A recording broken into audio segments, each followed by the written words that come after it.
আমার হুজুরের শানে ব্যঙ্গাত্মক কার্টুন তৈরি করে বিভিন্ন পত্রিকায় কার্টুন প্রকাশ করে তারা সিনেমা বানায় কার্টুন প্রকাশ করে পত্রিকায় কার্টুন ছেপে তারা দুনিয়ার মানুষের কাছ থেকে তারা জিন্দাবাদ পায় না, বরং সমস্ত দুনিয়া থেকে মুসলমানরা তাদেরকে নিন্দাবাদ জানায়। বলেন ঠিক কিনা? সমস্ত দুনিয়া থেকে শুধু ঘৃণার থুতু ছাড়া তাদের কপালে ভালো কিছু জুটে। কিছুদিন আগে আমরা দেখেছি সুইডেনের কুখ্যাত লার্সবিক্স 2007 সালে আমার হুজুরের ছবিকে চিত্রাঙ্কন করেছিল। হুজুরের আকাশচুম্বী আরশচুম্বী শানের সাথে বেয়াদবি করেছিল। আল্লাহ সুবহানাহু ওয়া তাআলা অ্যাক্সিডেন্ট দিয়ে, গাড়ি পুড়িয়ে, টাকের নিচে চাপা দিয়ে, কুকুরের গুনগানির মতো আওয়াজ দিয়ে তাকে লাঞ্ছনার মৃত্যু দিয়েছেন। কথা বলেন ঠিক কিনা? আমরা দেখেছি ভারতের গোলাম আহমদ কাদিয়ানি আমার রাসূলুল্লাহর আরশচুম্বী শানের সাথে বেয়াদবি করে খুতমে নবুয়তের আকীদাকে অবিশ্বাস করে সে নিজে নবুয়তির দাবি করেছিল। আল্লাহ তাআলা তার হাবিবের শানে বেইজ্জতি করনেওয়ালা এই ফরজানকে বাথরুমের ট্যাঙ্কির ভিতরে চাপা দিয়ে তাকে মৃত্যু দিয়েছেন। বলেন ঠিক কিনা?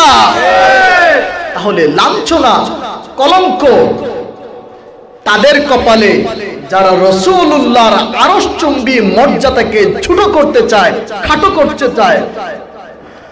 আল্লাহ তাআলা সূরাতুল ইনশিরাহে বলেন, ওয়ারাফা'না লাকা যিকরাক, ও আমার দোস্ত তোমার মর্যাদাকে আমি এত উচ্চে সমাসিত করেছি, সমুন্নত করেছি।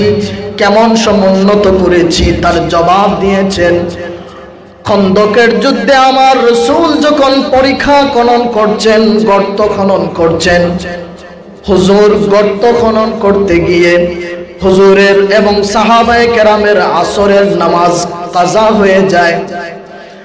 রাসূলুল্লাহর আসরের নামাজ কাজা হয়ে যাবার কারণে আল্লাহর হাবিব এত কষ্ট পেলেন, আল্লাহর হক নষ্ট হয়ে গেছে। রাসূলুল্লাহ সহ্য করতে পারলেন না। তিনি তো সেই রহমতের নবী যাকে তায়েফে পাথর মেরে পুরা শরীরটাকে রক্তাক্ত করা হয়েছে। 3 বার অজ্ঞান হয়ে জমিনে পড়েছেন, কিন্তু বদদুয়া করেন নাই, কাফিরদের উপরে অভিশাপ দেন নাই। তিনি তো সেই নবী যিনি সিজদারত অবস্থায় উটের পোছা নাড়ি বুড়ি তার মাথার উপরে রেখে দেওয়া হয়েছে, মাথা তুলে বদদুয়া করেন নাই। তিনি তো সেই নবী যিনি হেঁটে যাবার সময় গালি দেওয়া হতো, তুতু দেওয়া হতো, বদদুয়া করেন নাই। সেই নবী যখন আসরের নামাজ আদায় করতে পারলেন না, সূর্য ডুবে গেল, আল্লাহর হক নষ্ট হয়ে গেল, আমার রাসূল সহ্য করতে পারলেন না। তিনি আল্লাহর হককে এতটাই গুরুত্ব দিলেন, হাত তুলে মুনাজাত শুরু করলেন, আল্লাহুম্মা ইমলা বুতুনাহুম ওয়া কুবুরহুম নারা। আয় আল্লাহ, যাদের কারণে আজকে আমার আসরের নামাজ, আমার সাহাবীদের আসরের নামাজ কাজা হয়ে গেল, তাদের পেটগুলোকে আর তাদের কবরগুলোকে তুমি জাহান্নামের আগুন দিয়ে ভর্তি করে দাও। বলেন না নাউযুবিল্লাহ। রাসূলুল্লাহ,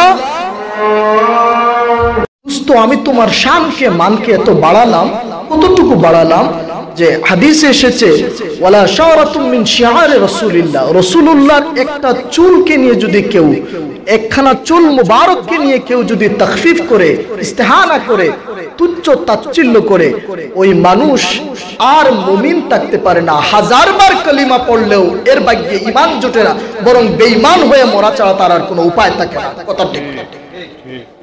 সম্মানিত হাজিরিন, তাহলে রাসূলুল্লাহর শান ও মান এতটুকু।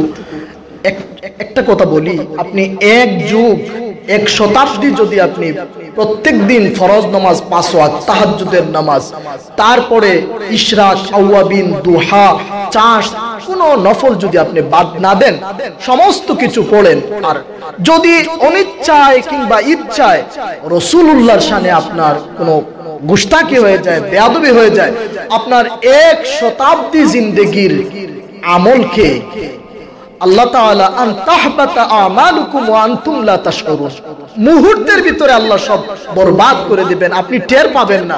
এত আমল নিয়ে আপনি মরবেন, হাসরের ময়দানে দেখবেন আমলের খাঞ্চা একেবারে জিরো, রাসূলুল্লাহর বদদুয়ায় আপনি পড়ে যাবেন, ঈমানও হয়তো নসিব না হতে পারে। সুতরাং আমরা এই মাহফিল বসেছি রাসূলুল্লাহর শান ও মানের মাহফিল।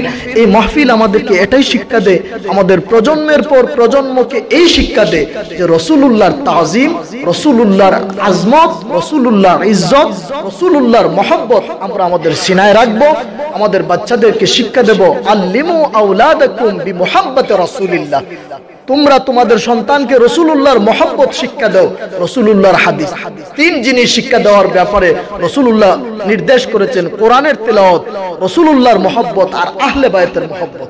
সুবহানাল্লাহ বলবেন না? এই মহব্বত গুলো, এই তাজিম গুলো, এই আজমত গুলো, এই ইজ্জত আর শান ও মান হুজুরের এবং আহলে বায়তের যেন আল্লাহ আমাদের অন্তরের মধ্যে গালিব করে দেন, বলুন আমিন। এই মাহফিলগুলো থেকে যেন আমরা এই শিক্ষা নিতে পারি, এই মাহফিলগুলোর সাথে আমাদের কোনো দুশমনি আছে নাই। এখানে আমরা কাউকে কটাক্ষ করার জন্য, ছোট করার জন্য আমরা বসি না, আমরা একমাত্র রাসূলের ইজ্জত আজমত সম্মান রফতের কথা মানুষকে শোনানোর জন্য বসি। আল্লাহ তাআলা আমাদের সকলকে কবুল ও মঞ্জুর করুন। ওমা আলাইনা ইল্লা